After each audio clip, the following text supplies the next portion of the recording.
রাজ্যে পালাবদলের পর মুখ্যমন্ত্রী হয়ে প্রথম আরামবাগে এসেছেন মুখ্যমন্ত্রী শুভেন্দু অধিকারী। বন্যা মোকাবিলায় মুখ্যমন্ত্রী আরামবাগে জরুরি বৈঠক সারেন। ঘাটালের ধাঁচে এবার আরামবাগ মাস্টার প্ল্যান, বন্যা রুখতে 1200 কোটির প্রকল্প, বড় ঘোষণা মুখ্যমন্ত্রীর। দ্বারকেশ্বর নদের গর্ভে সালেপুর পশ্চিম পাড়া, এখানে 150 পরিবারের বাস। প্রতি বছরই বন্যায় প্লাবিত হয় এই গ্রাম। এবারেও প্রায় 2 দিন জলমগ্ন ছিল এই গ্রাম। আজ জল নেমে গেলেও আতঙ্কে গ্রামের মানুষ। গত 1.5 দশকের তৃণমূল সরকার তাকিয়েও দেখেনি বলে অভিযোগ।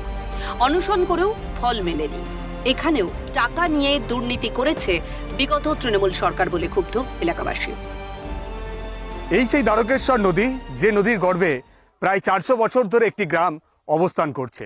আর এই নদীর গর্ভে ইতিমধ্যে গ্রামের কয়েকশো বাড়ি তলিয়ে গিয়েছে। পরে পরে নদীর বাঁধ ভাঙছে, আরও বাড়ি তলিয়ে যাচ্ছে, চাষের জমি তলিয়ে যাচ্ছে। জীবনকে হাতের মুঠোয় নিয়ে এই পশ্চিম পাড়ার মানুষজন তারা বসবাস করে চলেছেন। এর আগের সরকারের কাছে তারা এই নদী বাঁধ কংক্রিট করার জন্য বারবার আন্দোলন করেছে। এমনকি স্থানীয়দের কথা অনুযায়ী তারা অনশনও করেছিল। সেই আন্দোলনের জেরে, সেই আন্দোলনে শুধু পুরুষরা ছিলেন এমনটা নয়, গ্রামের মহিলারাও যোগ দিয়েছিলেন। সেই আন্দোলনের জেরে কাজ শুরু হয়েছিল। 1 কিলোমিটার জুড়ে কংক্রিটের নদী বাঁধ তৈরি করার প্রকল্প বের হয়, অর্ডারও বের হয়, কাজও শুরু হয়। যেখান পর্যন্ত কাজ হয়েছে সেই জায়গাটাতে আমি রয়েছি, সেখানে দেখা যাচ্ছে শুধুমাত্র পাথর বোল্ডার পড়ে রয়েছে। এটাকে, এই যে পাথর বোল্ডারকে পার্মানেন্টলি পাইলিং করা, তেমন কোনো ছবি কিন্তু এই মুহূর্তে আমাদের চোখে ধরা পড়ছে না। এবং এই দিক থেকে 500 মিটার পর্যন্ত এই জায়গাতেই কাজ হয়, বাকি যে 500 মিটার একই রকমভাবে কাজ বন্ধ হয়ে যায়। সেখানে আর কোনো রকম বোল্ডার পড়েনি। জেসিবি মেশিন দিয়ে পাড় ধসিয়ে সমান করে দিই, তারপর হাওয়া। কেন হলো না বাকি কাজ? আজ থেকে 2-3 বছর আগে এটা হচ্ছে বাঁধার জন্যে আমরা এইভাবে আন্দোলন করেছিলাম, সরকার কাছে দরবার করেছিলাম এবং অনশন পর্যন্ত হয়েছে এই জায়গাতে। অনশন করার পর এসে বললো বলার পাইলিং হবে হবে হবে হবে করে কিছুটা হলো, কিছুটা হয়েছে। এটা 1000 মিটার হওয়ার কথা, 500 মিটার হয়েছে কোনো রকমে জপে তবে। সমস্ত 1000 মিটার যে বাঁধের পাটটা জিসিপি এসে ধসে দিয়েছিল, সমান করেছিল, যাকে বল বলটার ওই হাফ ধসানা রয়ে গেল, আর হাফ কোন রকমে যোথা নামে ওই কোন রকমে করে দিয়ে গেছে। বাকিটা হলো না, প্রশাসন জানে। এই শেষ পর্যন্ত কাজটা হলো না। যে টাকা বেরিয়েছে এই টাকা সব তৃণমূলের সরকার খেয়ে নিয়েছে। তৃণমূলের পার্টিরা এই টাকা খেয়েছে গুণধর খাড়া আর শিশির সরকার, আর হচ্ছে আমাদের স্থানীয় নেতা স্বপন নন্দী আর হচ্ছে দীপক মাঝি, এরা সব টাকা খেয়ে নিয়েছে। কাজটা ওর জন্য হলো না, দুর্নীতি। তাই আমাদের নতুন সরকার শুভেন্দু অধিকারীর কাছে অনুরোধ যে আমরা এই 400 বছর এখানে নদীগর্ভে বাস করছি, আমরা এই জন্মস্থান ছেড়ে আর কোথাও যাবো না, মরে যাবো তাও আচ্ছা, তবু তার কাছে অনুরোধ যে নদীর পার আর আমাদের রাস্তা যেমন বাগানো হয়। রাজ্যে ডাবল ইঞ্জিনের সরকার প্রতিষ্ঠিত, এর সুফল পেতে শুরু করেছে গ্রামবাসীরা। কিন্তু রাস্তা ঠিক না থাকায় সমস্যায় রয়েছেন তারা। মুখ্যমন্ত্রীর কাছে একটাই আর্জি তাদের, তিনি তাদের রাস্তাঘাট ঠিক করে দিন। আমাদের এইটাই অনুরোধ, সব সরকার যখন আসছে আমাদের শুভেন্দু বাবু, আশা করছি এখানে আমাদের উন্নতি করে দিবে, আমরা তার জন্য সুস্থ থাকবো।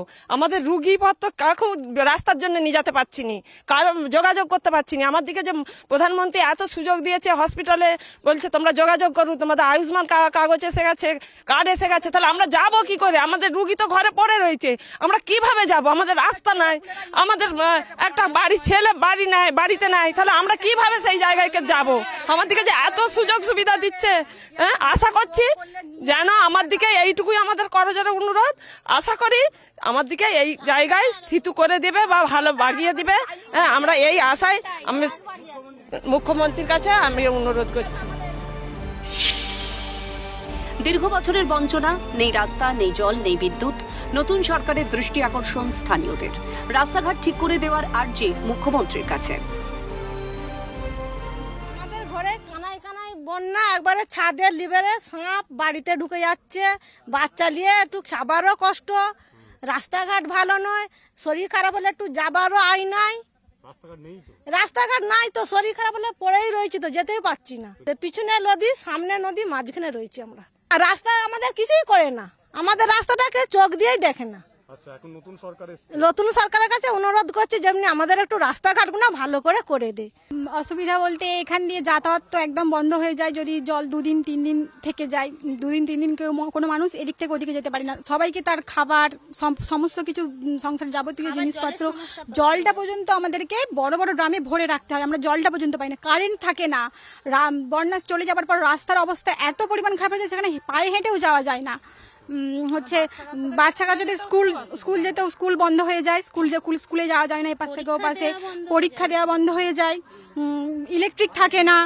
সব থেকে বড় সমস্যা হয় রাস্তাটা একদম পুরোপুরি বন্ধ হয়ে যায়, কারেন্ট থাকে না, জল খাবার এই তো এটাই রাস্তা, এটাই মেন রাস্তা, এটাই আমাদের মেন রাস্তা, এই যে এটাই এতদিন দীর্ঘকাল এইটাই আমাদের মেন রাস্তা। আগের সরকার আমাদের জন্য কোনো রকম কোনো সুবিধা কিছু করে যায়নি।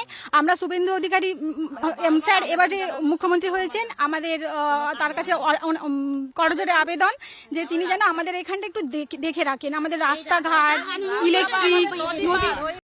তাদের প্রবল যন্ত্রণা ভোগ করতে হয়, সেটা এই ছবি থেকে স্পষ্ট।